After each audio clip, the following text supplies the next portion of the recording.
What's going on, guys? Play-by-play gaming here, back with another Epic 7 video, and today we're going over the update for Epic 7 for March 4th, 2021. Starting off with episode 3-7, North Lafundos. We are getting an update to the story, which is great because with an update to the story comes more rewards, more sky stones. You'll be able to farm like always with the regular story.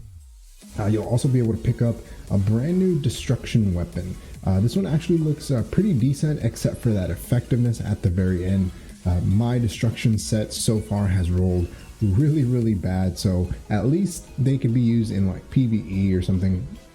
With that, we are getting the equipment substat modification update. So if you haven't heard already, we are getting these special type of currency, gems, whatever you want to call them, that are going to let you re-roll a substat. And they are giving us more information here. You can only re-roll a substat if it's plus 15. So if you fully maxed out this this weapon here, this item, you'll be able to modify using the new modification material. You'll be able to actually pick these up via expedition. So they'll show you once you do decide to modify one of those substats, you'll get like a little notification here letting you know that this substat here was re-rolled. But you'll be able to kind of farm for these materials. Like I said, in expedition, you'll have an inventory of those. And if you haven't already tried to clear an expedition 3, it is really tough. So I would recommend you try it out. Try out your team comp, see how well they fare in expedition level 3. It is starting from expedition 2 onward. However, I think that they mentioned that expedition level 2 will have lesser modification gems, and then expedition level 3 you'll either get a lesser or a greater. And with these substat changes, for sure 100% you don't want to get a lesser. You always want to get a greater modification because it's going to give you a bigger stat bonus. A bigger stat threshold for re-rolling these substats. All right, moving on. Arena Skyward season begins. The preseason is ending. The Skyward season 2 regular arena, not RTA, is starting for us global folks at on March 8th, and we're going to be getting some new frames, all that good stuff. But what we really want to know is not the story for Arena, is going to be the new equipment. So the new equipment set is a crit set. Everything looks okay. Of course, the only piece of equipment here that actually does look really good is the ring, because it does not have any sort of effect resistance on the set itself. There's defense, speed, crit chance, and crit damage.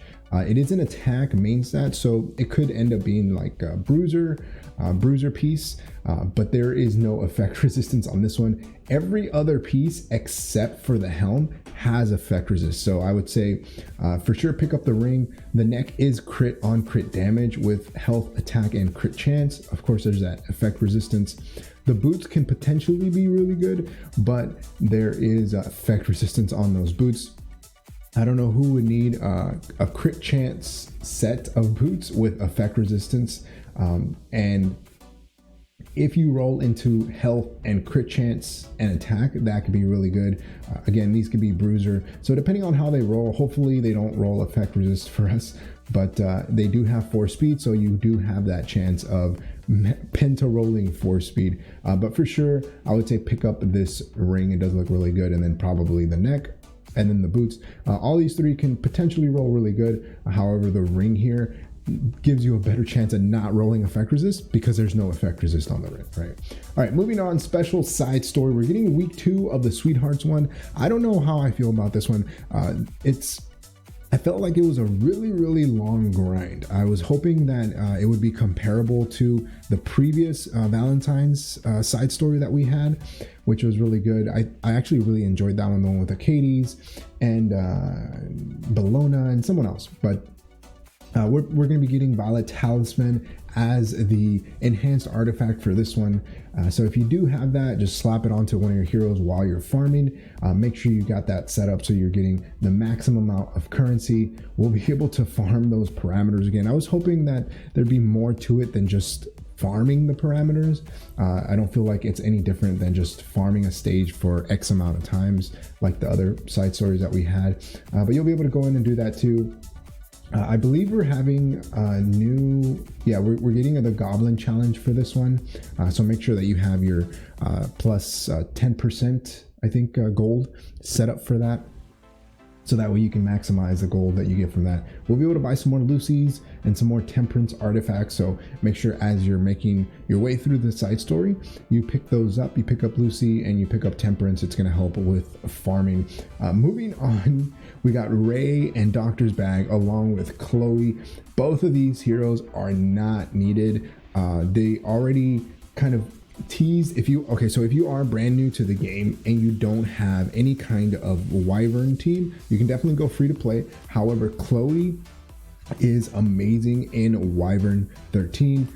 When her banner came out actually a few months ago, I did pity her just because she's such a good hero. But again, that's for me and that works for my team comp. It makes it a lot more stable because she has an irresistible debuff, which is Magic Nail, and it's pretty much like a Daydream Joker that you apply to the Wyvern, and it can be resisted, so you know for sure she's always going to land that debuff.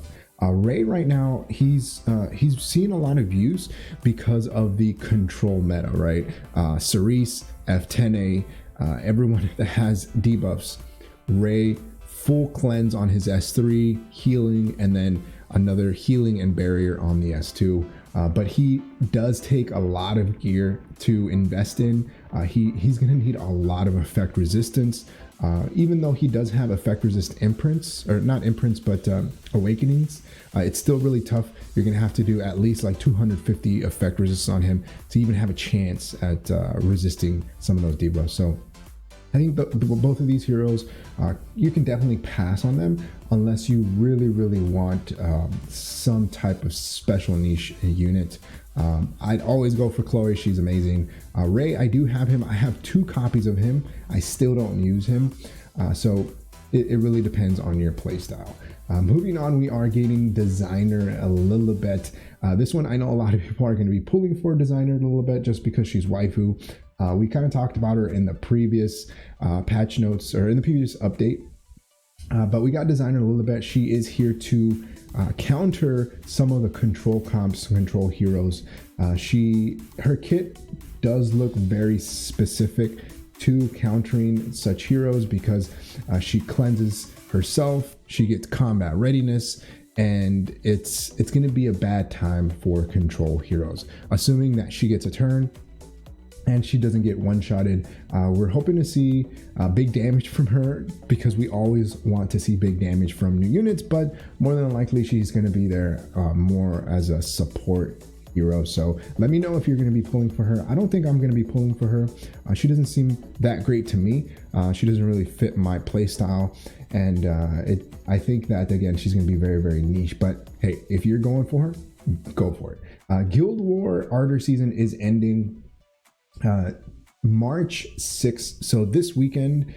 Guild War season is ending, so try to make sure that you can at least clear as many forts as you can to push your guild up. But we are getting the Guild War Skyward season starting TBD, so they haven't shared with us when that's going to start.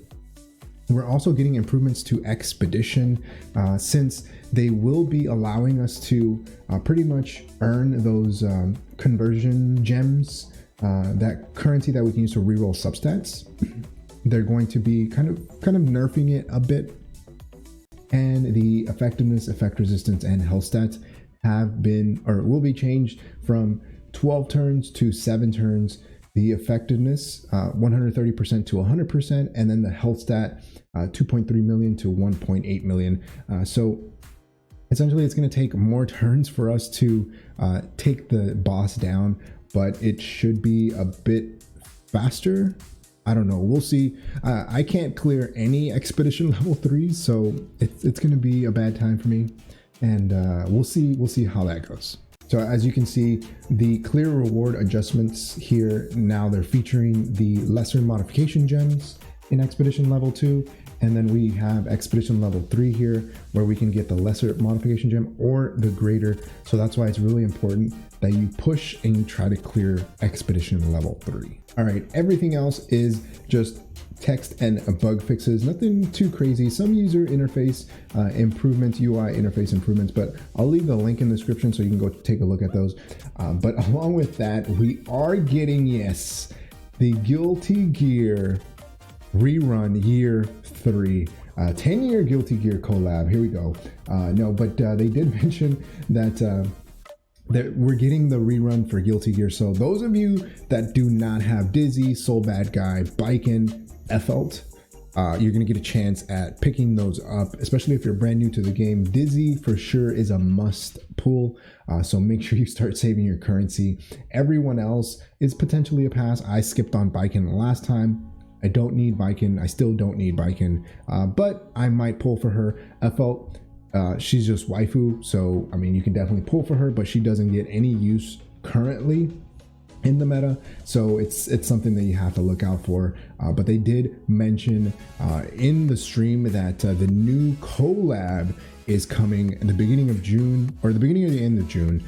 So we'll get more information a little bit before then. So it's something you really have to consider. Are you going to save your resources and pull for at least one of these units, all of these units, and then still have enough resources for the new collab? So just something to think about. They're going to give us more information as to when this is coming, hopefully fairly soon, but just as a PSA, just kind of hold on to all of your resources, because it's gonna be a tough one. All right, guys, that's gonna be the end of the video. Let me know what you thought of the update. Is it everything that you were expecting it to be? Are you gonna be pulling for design a little bit? Let me know in the comment section below. Like always, if you happen to enjoy the video, hit that like button. If you haven't subscribed, hey, think about subscribing. It really helps the channel grow and reach more people like you who like content like this. Like always, thanks for watching, and I'll see you next time. Peace.